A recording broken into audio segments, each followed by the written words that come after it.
Assalamualaikum, hai, hari ini aku akan mengajarkan tentang cahaya dan penglihatan. Kalian jangan lupa like, comment, dan subscribe.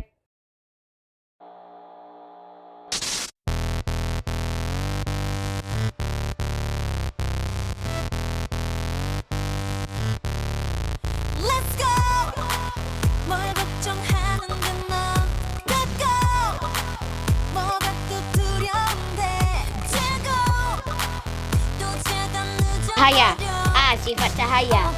Banyak peristiwa sehari-hari yang menunjukkan sifat cahaya. Salah satunya adalah ketika kita dapat melihat benda. Kita dapat melihat benda karena adanya cahaya dipantulkan oleh benda ke mata kita. Berikut penjelasan sifat-sifat cahaya.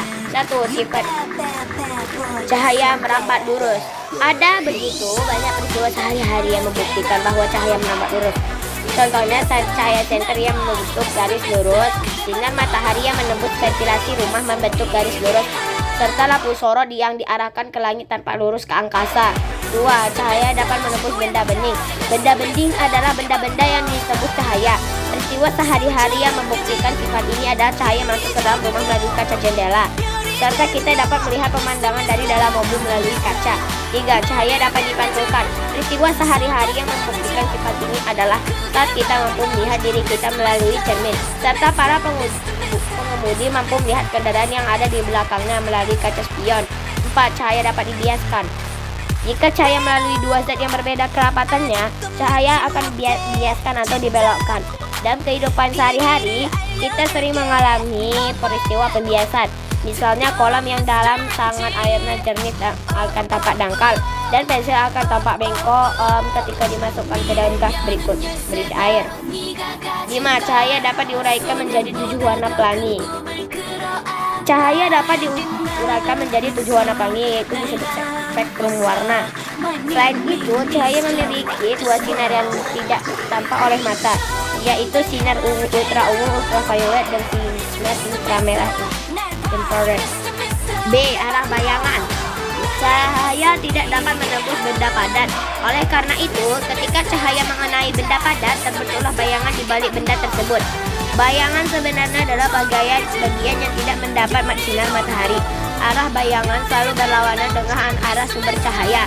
Selain itu, semakin condong arah datangnya cahaya, maka bayangan yang terbentuk akan semakin panjang. Contoh soal dan pembahasan. 1. Ketika kita bercermin di air yang jernih, kita dapat melihat bayangan diri kita. Hal ini menunjukkan bahwa cahaya A menembus benda bening, B merambat lurus, C dapat dipantulkan, D dapat dibiaskan. Jawabannya C. Ketika bercermin di air jernih, maka bayangan kita akan terlihat. Hal ini menunjukkan bahwa cahaya memiliki sifat dapat dipantulkan. 2. Perhatikan gambar berikut. Pada saat siang hari, bayangan pohon tampak seperti pada gambar. Hal ini menunjukkan bahwa cahaya dapat A dibiaskan, B melambat lurus, C dipantulkan, D menembus benda bening. Jawabannya D. Saat kamu berjalan di bawah cahaya matahari, selalu diikuti oleh bayangan itu. Ketika cahaya mengenai tubuhmu, cahaya tidak dapat menembus tubuhmu sehingga terbentuklah bayangan. Bayangan adalah daerah gelap yang terbentuk akibat cahaya tidak dapat menuju suatu benda.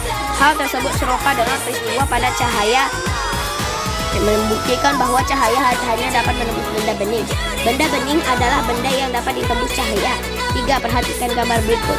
Gambar di atas membuktikan bahwa cahaya mempunyai sifat dapat A dipantulkan, D diuraikan, C merambat lurus, D menembus benda bening. Jawabannya D.